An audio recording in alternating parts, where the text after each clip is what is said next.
listening to Opening the Harp Chakra, the podcast, bringing you beautiful, healing, magical harp music and talking with the artists that create it.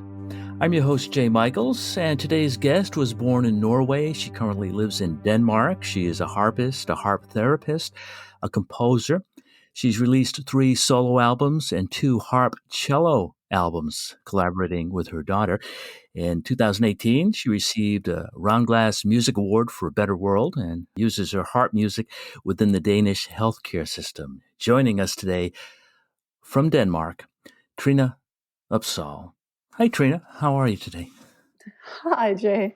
Thank you. I'm doing really fine. And it's such a joy to talk to you today. Well, thank you for joining us. I'd like to begin at the beginning. I know harp wasn't your first instrument. You played several other instruments before that, but can you tell us a little bit about your early adventures into music and how that eventually led you to the harp? Yes, of course. My first instrument was actually a recorder. But what I really dreamed of was playing the accordion. And I had a father who was an organ player in a church for many, many, many years. But I don't know really why, but I was so in love with the accordion. So that was what I wanted to do. But I made a promise to my mom. I had to play the recorder for 1 year. And if that worked, I would have my first accordion. And my dream came true, and I was really happy. The recorder was not me at all, but a whole year I just practiced to get this opportunity to play the accordion, and I was a very happy child. I was so in love with music; it did so much good to me. I had in many ways, a tough childhood with my mom and dad living apart. One of them in Norway, the other one in Denmark. A lot of sorrow and grief, and but music was always there. That was a place I could put my soul.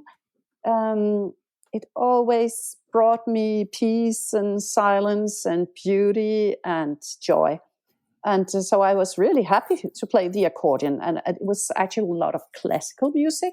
Mm-hmm. After a few years, and I was playing competitions. I was also joining a world competition for young people, and got a second. What do you call it? Prize. I was a second prize winner as when I was about 14, 15 years old. But it was really hard work. It was many, many hours a day. It's a very heavy instrument, mm-hmm. and it's very complicated if you want to play it on a very a professional level. And I was not, this competition all the time was taking the joy out of it. And there was still joy, but this competing all the time, and it kind of being forced to, like this was the only way to stay, to play this instrument. That was really hard, and that took a lot of the joy from me.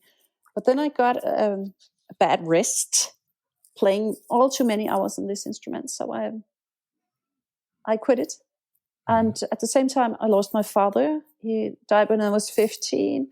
And in some way, he was also a singer. He had a great opera voice too. He was really into music, a director too. And but when he died, I used to say that in some way, music died for a while in me. It was like I didn't believe it anymore. It was like I didn't know where to find rest anymore in music. So for some years I left music. I have to say I did a lot of singing though for some years, and music came back to me. And during high school, I think I was singing and playing a little cello, but it was not really me. And I became a lawyer actually after this. I forgot all about playing music, about filling my life with this joy, this beauty, and I became a lawyer. I practiced as a lawyer for a few years. I gave birth to two children, but I just missed music. Then I began to realize what an important part of my life music is, and it was like there will never be a real life without this. So even though it was very interesting, even though I had a very good career, I got all the opportunities you can dream of, I still chose to quit. And then I began actually to play the accordion again. Mm-hmm. But I knew that this was not the way. It was like it was done. And as I was sitting there playing all these notes, more and more, faster and faster, for hours, I realized that it was done. This was not the way. That was not really music to me. So I just had to start from the beginning again. And then I got my first harp. I've been dreaming of this from time to time as a young girl playing the harp, but it was just not possible at that time. And I didn't know how or why, or it was, but as I became a grown up and quitted my job, I realized that this was actually the instrument that I needed to bring me forward, to bring me the joy back in my life. So did you just see a harp somewhere and decide to buy it, or how did you first get introduced to the instrument? I remember as a child listening to some harp music, or listening to the harp when I heard music. This instrument amazed me a lot. Yeah. Growing up, I went to the library, found some harp CDs, brought them home, listened a lot, but that was not what I was looking for. The sound of the classical harp, that was not it, not at all. So I was very interested, but it was like what I heard when other people played the harp was not really what I was looking for. So I think that was the reason it took so many years. And actually, back, I think it was in 1994, I read about music thanatology in Missouri. And that really touched me and went to my heart, to my harp, yeah, mm-hmm. And convinced me that there was something here that I had to go for. There was something about the instrument that was magical. I listened to some of these people, the music they played. It was really touching me on a deeper place in my heart. And it was like, and then working with the dying people, working with the terminally ill, there was something here that connected to something in me in the most beautiful way. So that was the reason I bought my first harp. Well, let's feature some of your music. I'm wondering if you could tell us a little bit about this piece. Yes, of course. Ladybirds and Butterflies is from my album, Somewhere in a Hidden Memory. And this is a solo album. And the title for this track is because it has, I feel it has a lot of lightness to it. These very graceful creatures. When I play the piece, I can nearly feel the texture and the movement of these winged animals, the ladybirds and the butterflies, especially, I think, in this piece, the butterflies. The feeling of the spreading their wings when they take off and when they land again. And, the sun shining on them, on their wings, is really the glimpse of diamonds sometimes. These are the associations for me when I play this piece, when I composed it.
So that's from the CD, Somewhere in a Hidden Memory, Ladybirds and Butterflies. Today's guest, Trine Opsahl. Very beautiful music, Trine. So you became certified as a therapeutic harp practitioner from the International Harp Therapy Program. Can you tell us about that process and what inspired you to take that path and where it led you? Yes. I was actually considering to join the music thanatologists, but it was not possible for me to go to the United States at that time, and you had to be there for 2 years or something. to graduate from that. So then some years passed by, and I took harp lessons. I studied psychotherapy and different things. I worked with healing and meditation and many beautiful things. And it was like all that I learned, I put that into music. And then one day I read about Trine and the International Harp Therapy Program. And I thought, okay, then this is the way. I had a lot of knowledge and playing music, the psychotherapeutic approach, and all of this. But it's still like I needed a way to put it all together. So that was the reason that I decided to join IHTP, as it is called. And that was beautiful. 2 years or something. I grew a lot, understood a lot more, and I really appreciate Trine for what she does in the world today, what she brings to harpists and to all the people who get in touch with these harpists. And when I was going to take my practicum, I went to San Diego for a few weeks, but then I came home and I needed a practicum in Denmark. Then I got in contact with a hospice here, and ever since I've been working there. I think it's about 11 years now I've been there. So today I'm an employee on 2 different hospices in Denmark, and that's really beautiful work. So. It is. It's excellent work, and we're so glad you do it. Let's take a break and listen to some more of your music, if you don't mind. This is from the album Add Colors to My Sunset Sky. The piece is called Sunshine on a Stony Path. Could you tell us a little bit about this piece? Yes, of course. I have a very near friend who lived a very tough life. And she made a poem with that title for about 20 years ago or something. Her poems helped her a lot to get through these tough times. And to me, it's like, it's life can be a little stony sometimes, life can be like walking on a stony path. But for most people, luckily, there will be blessed rests and time when we really can feel the warmth of the sun in our life, when the light gets through, So this is the story behind the title Sunshine on a Stony Path.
From today's guest, Trine Opsahl, Sunshine on a Stony Path.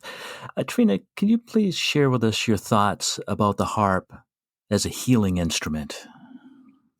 Yes, I can. But, there's so many aspects to it.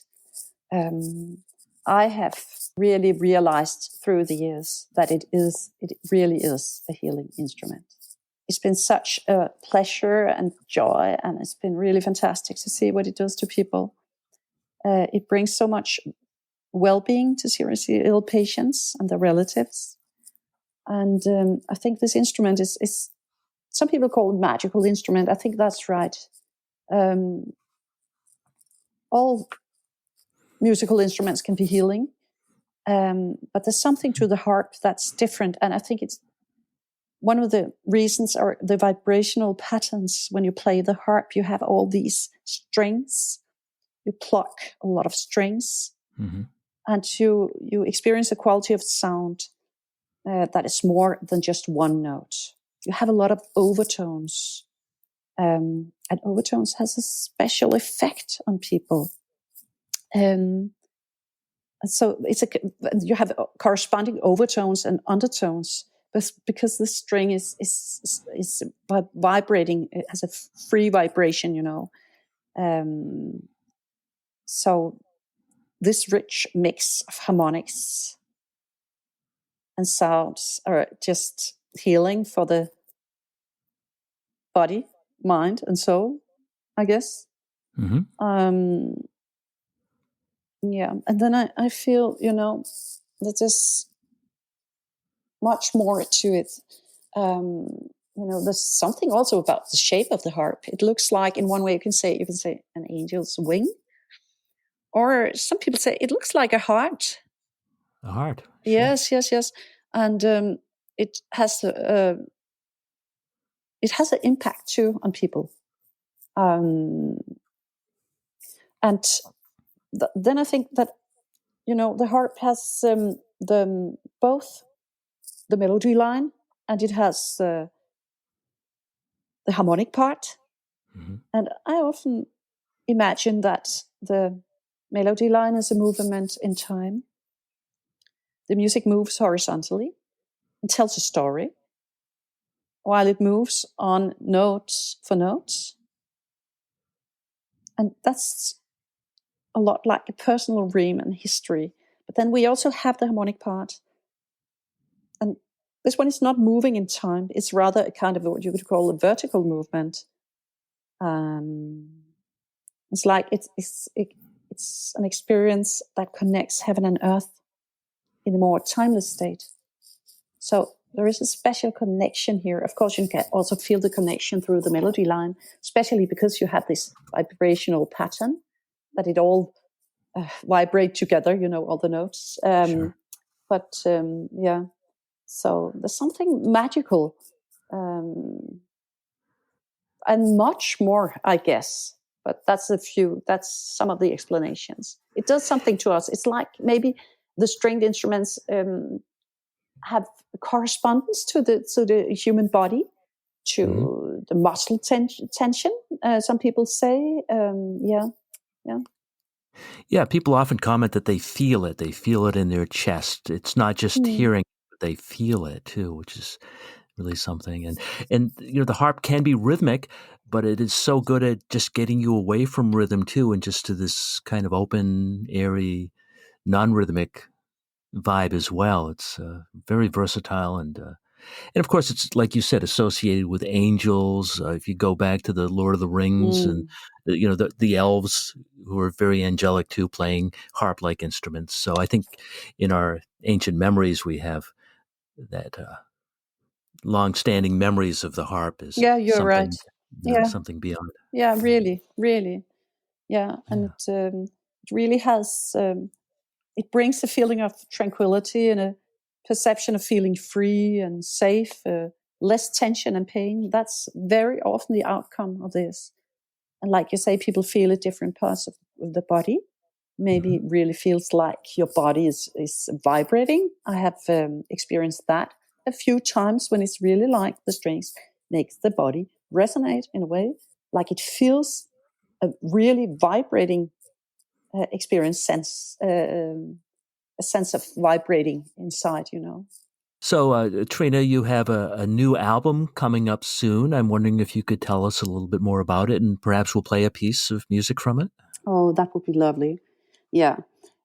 This next album that will be released in a few months is called The Moon Stays Bright. In a few days, it will be available physical, but only from our website. So it will take a few months before it's available. But I really wanted you to listen to this piece because this album means a lot to me. And the track that we're going to play is called Do Not Simply Pass By Like a Dream. It's a track that has to do with the way we live this life, maybe without really living it, without really waking up. It's like we're giving a choice. But for many of us, it's really hard to get to the point of awakening. So it feels like, and I sometimes feel like, being half asleep. Through my life, I have had this experience of expanded awareness and knows from that life is much bigger. There is a bigger picture. So this song is about, or this piece is about that. And I think it's influenced by all all these terminally ill people I've played for during the years. It's like, I feel there's a lot of these years in the music, all the souls I played for. It's like they are right there in the music, and they are the reason for why it sounds like it does. Of course, also my other background, playing the accordion, and my musical background, of course, influenced the way I play the harp. But I am known as someone who has a special sound to on a harp, at least here in this country. The classical harpist knows about me, so I just do things different. But I think it's because of my work, playing for the dying. They bring me so much tranquility. They bring so much beauty. They bring so much silence and peace. And I guess you can hear that on this recording.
So the upcoming CD is The Moon Stays Bright, that tune, Do Not Simply Pass By Like a Dream.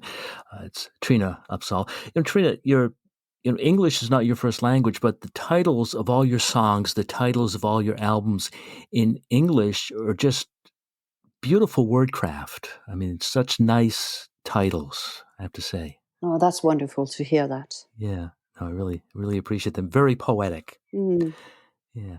So you've recorded actually 2 CDs with your daughter, Josephine, which is such a great, beautiful collaboration, the cello and the harp. They fit so well together. I wonder if we could play a piece and you could tell us about this next piece we're going to play, When the Sun Steps Out from the Shadow. Actually, we recorded 3 albums. Ah. And so first was Leaving My Silent Empty House. Then we recorded Unbroken Dreams.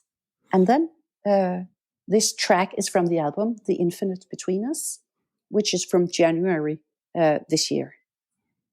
And it's a little similar, the title here is a little similar to Sunshine on a Stony Path. But this time, this piece is in collaboration with my daughter, Trine Opsahl. But it's only the title that's similar. It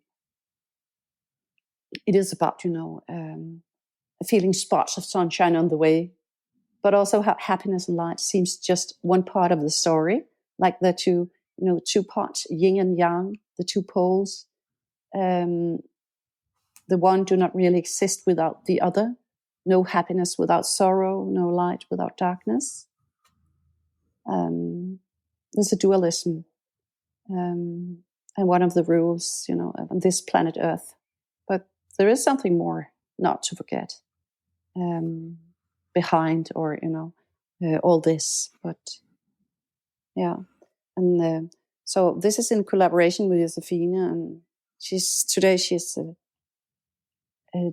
29-year-old cellist.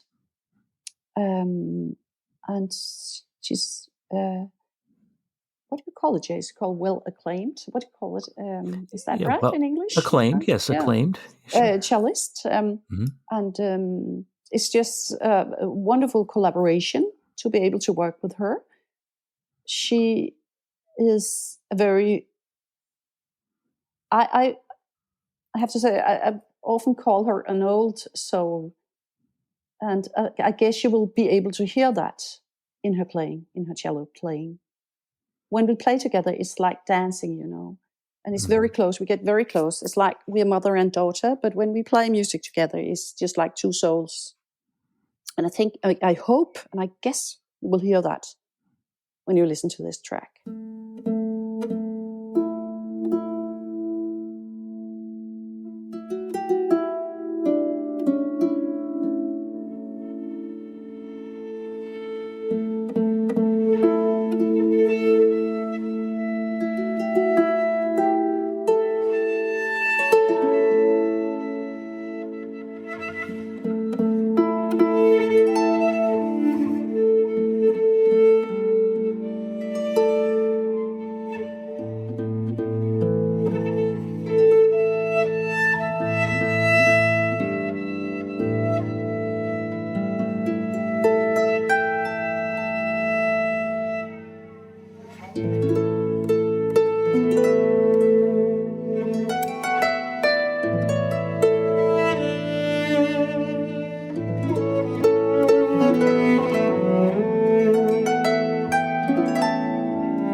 Such a beautiful piece of music, such a great way to wind down today's edition of the podcast. When the sun steps out from the shadow, from the CD, The Infinite Between Us.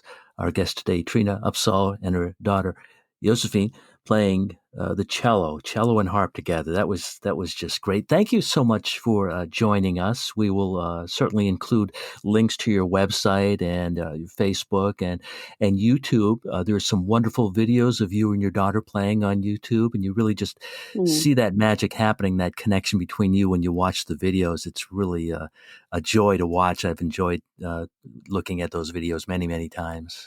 Oh, I'm happy to hear that, Jay. It's really wonderful that you took your time to talk to me today, but also watching the YouTube videos, and that's really great. I'm so happy that you enjoyed it. They're great. They're really great. And thank you for being here, and thank you for doing the really good work that you do. Continued success to you. Oh, thank you so much. I will do my best. Yeah. It's Trine Opsahl. So if you have questions for me or guest suggestions, please email openingtheharpchakra@yahoo.com. We also have links to PayPal and Venmo if you'd like to show your support for the show financially. Please subscribe to us. Please tell your friends. Please share. In the coming weeks, more beautiful harp music from all around the world. I'm Jay Michaels. Peace. Namaste.